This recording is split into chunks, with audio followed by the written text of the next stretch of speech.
امریکہ کا 7th flat جو ہے وہ امریکی بحریہ کا سب سے بڑا بحری بیڑا ہے. یہ جاپان میں تعینات ہے, اس کا ہیڈ کوارٹرز جاپان میں موجود ہیں, اور بیسیکلی پیسیفک اوشن جو ہے اس کے معاملات کو, اور انڈین اوشن کا آپ سمجھ لیں کہ آدھے سے زیادہ حصہ اس کو 7th فلیٹ کور کرتا ہے. اس میں 60 سے 70 لڑاکا جنگی جہاز, بحری جہاز جو ہیں وہ موجود ہیں, اسی طرح ایئر کرافٹ کیریئرز موجود ہیں, اور 40,000 کے قریب جو امریکی نیوی ہے اس کی تعداد بنتی ہے, جو پیسیفک اوشن ریجن میں اور انڈین اوشن ریجن میں مختلف جگہوں پر تعینات ہے. اب یہ freedom of navigation operations carry out کرتے ہیں اپنے مختلف اتحادیوں کے ساتھ مل کر, جن کا میں نام لے چکا ہوں. یہ وہ ممالک ہیں جن کے بحری جنگی جہازوں کے ساتھ یہ مل کر پیٹرولنگ کرتے ہیں مختلف علاقوں سے, خاص طور پر ساؤتھ چائنا سی سے جس وقت نیویگیٹ کرتے ہوئے یہ وہاں سے گزرتے ہیں, ان کو انفارم کیے بغیر. اس وقت چائنا ہمیشہ یہ بات کہتا ہے کہ ان کی جو میری ٹائم بارڈرز ہیں ان کی, اور جو ان کی سوورینٹی ہے اس کی خلاف ورزی ہو رہی ہے.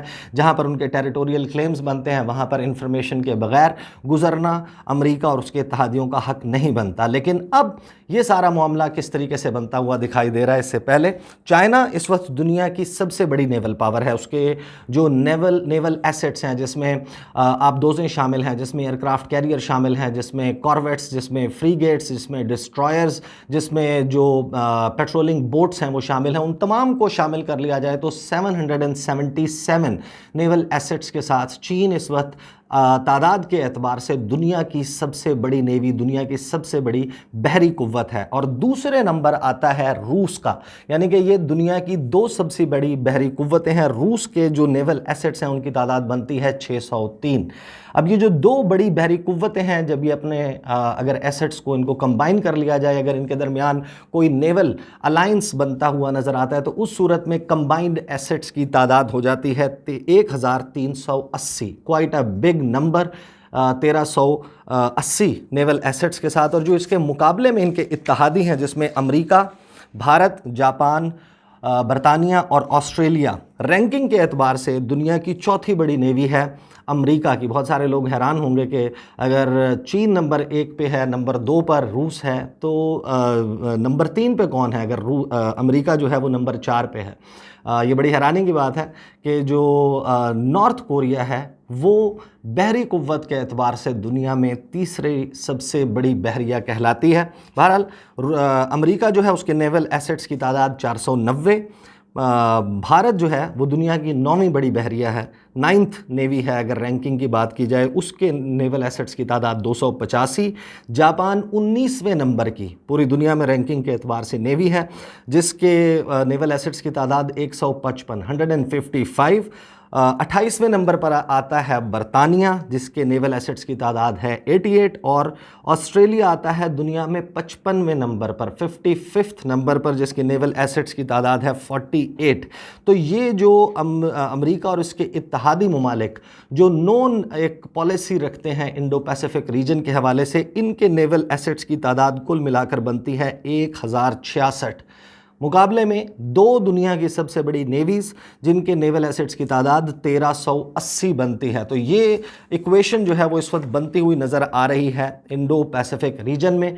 میں اپنی ویڈیو میں تذکرہ کر چکا تھا, جو میں نے لاسٹ ویڈیو کی اس میں میں نے جو کمبائنڈ ڈرلز, نیول ڈرلز کی گئی ہیں, ایکسرسائزز کی گئی ہیں سی آف جاپان میں روس اور چین کی بحریہ کی جانب سے, اس کی میں نے تفصیل رکھی تھی. 14 سے 17 اکتوبر تک وہ ایکسرسائزز چلی تھیں, اور اس میں خاص طور پر ویسے تو نیول ڈسٹرائرز اور فریگیٹس استعمال ہوئے تھے, لیکن ساتھ ہی اس میں جو خاص طور پر پیٹرولنگ کے ذریعے جو جہاز ہیں جو سب مرینز کو ڈھونڈتے ہیں, ڈیٹیکٹ کرتے ہیں اور ان کو نشانہ بنتے ہیں, ان کو بناتے ہیں, ان کو تباہ کرنے کی صلاحیت رکھتے ہیں, اس کا بڑا استعمال کیا گیا تھا. اور اس ایکسرسائز کا واضح مطلب یہ تھا کہ جو جس قسم کی آبدوزیں دینے کی آسٹریلیا کو بات کی جا رہی ہے, جس کا معاہدہ طے پا گیا ہے, اس حوالے سے اب روس اور چین اکٹھے ہوتے ہوئے نظر آ رہے ہیں, اور یہ مل کر اپنی جو انسرکلمنٹ کرنے کی چین کی ساؤتھ چائنا سی کی ناکہ بندی کرنے کی منصوبہ بندی ہے اس کو مل کر توڑیں گے. لیکن اب 17 اکتوبر کے بعد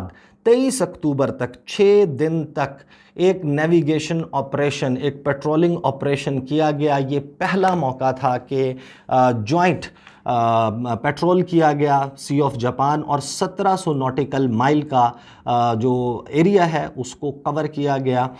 چین اور روس جو ہے ان کی بحریہ اور ان کی جو ڈیفنس منسٹریز ہیں ان کی طرف سے بیان سامنے آیا. انہوں نے یہ کہا ہے کہ اس پیٹرولنگ کا مقصد کسی بھی تیسرے ملک کے خلاف نہیں تھا. اب یہ اسی طریقے سے ہے جس طرح جب فریڈم آف نیویگیشن آپریشن امریکہ کرتا ہے اور اس کے اتحادی کرتے ہیں، پھر وہ یہ کہتے ہیں کہ یہ کسی کے خلاف نہیں ہے، لیکن سب کو معلوم ہوتا ہے کہ یہ کس کے خلاف ہے، کون سا ملک کس کے خلاف یا کس ملک کو ذہن میں رکھتے ہوئے فریڈم آف نیویگیشن آپریشن کرتا ہے یا جنگی مشقیں کرتا ہے، بحری مشقیں کرتا ہے. وہ سب کو پتہ ہوتا ہے کہ کس ملک کے خلاف ہو رہا ہے. اسی دوران انہوں نے جو جاپان کے کلیم بنتا ہے کچھ جزیروں پر، ایک آرکیپیلاگو ہے، کلسٹر آف آئیلینڈز ہے، وہاں سے یہ انہوں نے نیویگیٹ کیا، اور اس کے حوالے سے بھی انہوں نے کہا کہ انٹرنیشنل واٹرز بنتے ہیں تو جاپان کو یا کسی بھی ملک کو اس کے حوالے سے پریشان ہونے کی ضرورت نہیں ہے. اب پوری دنیا کا جو میڈیا ہے وہ اس کے حوالے سے لکھنا شروع ہو گیا. آپ CNN پہ جائیں، آپ بلومبرگ پہ جائیں، آپ BBC پہ جائیں، اسی طرح جو ساؤتھ چائنا مارننگ پوسٹ ہے وہ تمام کے تمام اس کے حوالے سے رپورٹ کر رہے ہیں. ایک چھوٹا سا میں اقتباس آپ کو پڑھ دیتا ہوں. گلوبل ٹائمز جو چائنا کی حکومت کا، کمیونسٹ پارٹی آف چائنا کا ماؤتھ پیس بھی سمجھا جاتا ہے، وہ اس کے حوالے سے کیا کہہ رہا ہے. First joint naval patrol by China, Russia in West Pacific is of vital significance. Military experts کہ اس ڈیولپمنٹ کو رپورٹ کرنے کے بعد انہوں نے جو چین کے ملٹری ایکسپرٹس ہیں، جو مختلف ملٹری کے تھنک ٹینکس کے ساتھ اس وقت ایسوسیٹڈ ہیں، ان کے ساتھ انہوں نے گفتگو کر کے کچھ اس کا جو ہے وہ نتیجہ نکالنے کی کہ ایگزیکٹلی یہ جو ہوا ہے اس کا مقصد اور اس کی سگنیفیکنس کیا ہے، اس کی امپورٹنس کیا ہے، اس کے حوالے سے رپورٹ کیا. یہ کہتے ہیں کہ Chinese and Russian naval forces have carried out their first joint sea patrol in waters in the west Pacific Ocean between 17 to 23 of October, Chinese Ministry of Defense said on Saturday, which experts said is of vital significance in sending a clear signal and practicing real world drills. ساتھ ہی انہوں نے کہا کہ یہ جو نیول ships ہیں اس میں 10 وار ships شامل تھے، 10 جنگی بحری جہاز شامل تھے، اور 6 کیریئر بیسڈ ہیلی کاپٹرز جو ہیں انہوں نے اس جو جوائنٹ پیٹرول کا آپریشن ہے اس کو کیری آؤٹ کیا سی آف جاپان میں. یہ کیا گیا. اب sea of Japan west Pacific ocean بنتا ہے. جس وقت آپ ساؤتھ چائنا سی، اس کے بعد ایسٹ چائنا سی سے جو کورین اسٹریٹ آف کوریا ہے وہاں سے جب آپ انٹر ہوتے ہیں تو آپ داخل ہوتے ہیں اسٹریٹ آف جو سی آف جاپان ہے، جس کے ایک جانب جاپان موجود ہے، دوسری جانب روس اور نارتھ کوریا، ساؤتھ کوریا، ان کے بارڈرز ملتے ہیں. ان کی کوسٹ لائن جو بیسیکلی ساحلی پٹی ہے وہاں پر ملتی ہے. اس کے حوالے سے انہوں نے کہا کہ جو ویسٹ پیسیفک اور ایسٹ چائنا سی ہے اس میں یہ آپریشن کیری آؤٹ کیا گیا during which they organized exercises over joint sailing and joint manoeuvres and conductive live fire drills. کہ اس پیٹرولنگ کے دوران اور اس سے پہلے ایکسرسائزز میں لائیو فائر ڈرلز کی گئیں. اور ساتھ ہی جو گلوبل ٹائمز ہے اس میں ملٹری ایکسپرٹس جن کو کوٹ کیا گیا ان کا یہ دعویٰ ہے کہ جس قسم کی مشقیں کی گئی ہیں وہ واضح طور پر بتاتی ہیں کہ یہ پیس ٹائم یعنی کہ امن کے دنوں کی نہیں بلکہ وار ٹائم کی تیاری ہے، کہ جنگی صورتحال اگر پیدا ہو جائے تو اس میں روس اور چین اپنی جو نیویز ہیں ان کے درمیان کس طرح انٹر آپریبلٹی بڑھا سکتے ہیں، مل کر آپریٹ کر سکتے ہیں.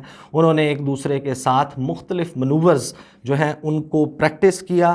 اور یہ پیٹرول جو ہے وہ چین اور روس نے جیسے ہی اپنی نیول ایکسرسائزز کو کنکلوڈ کیا سی آف جاپان میں، اس کے بعد اس کا آغاز کر دیا گیا تھا، لیکن اس کے حوالے سے اناؤنسمنٹ جو ہے وہ نہیں کی گئی تھی. PLA کے حوالے سے پھر جو رشین فارن منسٹری ہے اس کے حوالے سے بھی انہوں نے انفارمیشن دی ہے. But this is very interesting کہ امریکہ جو اعلان یہ بات کہہ رہا تھا کہ وہ بلاکس پالیٹکس کی طرف نہیں لے کر جا رہے، اس دنیا کو سرد جنگ نہیں چاہتے، ان کے اقدامات چاہے وہ آکس کا ہو چاہے وہ کواد کا ہو، وہ اب دنیا کو اس مقام پر لے آئی ہے.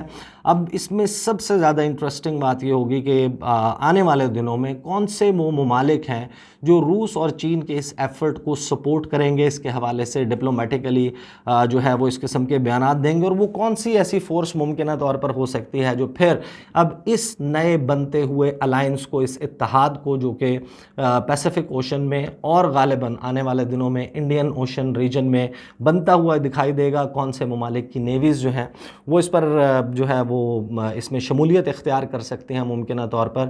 آپ لوگوں کو معلوم ہے کہ چند روز پہلے ایک بھارتی آبدوز بھارتی بحریہ کی وہ پاکستانی پانیوں کے قریب ڈیٹیکٹ کی گئی اور اس کو بھاگنا پڑا جب اس کو پتہ چلا کہ پکڑ لیا گیا. اس وقت بھی میں نے ہمارے دوست ہیں عرفان حیدر صاحب، ان کے ساتھ ایک انٹرویو میں گفتگو کرتے ہوئے میں نے کہا تھا اس معاملے کو اس زاویے سے دیکھنے کی بہت زیادہ ضرورت ہے کہ جو انڈو پیسیفک اسٹریٹجی ہے اس میں ظاہر ہے کہ امریکہ خود آ کر سرویلنس اور جاسوسی کا کام نہیں کر سکتا، تو کوآڈ کے تحت کہیں بھارت جو ہے وہ اس روٹ کے اوپر، اس شپنگ روٹ پر اور پاکستان کے پانیوں میں پورٹس کا ڈیٹا کلیکٹ کرنے کی کوشش کر رہا ہے. ان شپنگ روٹس کے حوالے سے جاسوسی کا کام تو سر انجام نہیں دے رہا. اس سارے معاملے میں ظاہر ہے کہ ایک بڑی انٹرسٹنگ سچویشن ڈیولپ ہو رہی ہے. آنے والے دنوں میں کس قسم کی ڈیولپمنٹ ہوتی ہے اس کے حوالے سے بھی بات کریں گے. اور ترکی نے جو ہے وہ اب ایک بڑا فیصلہ کیا ہے.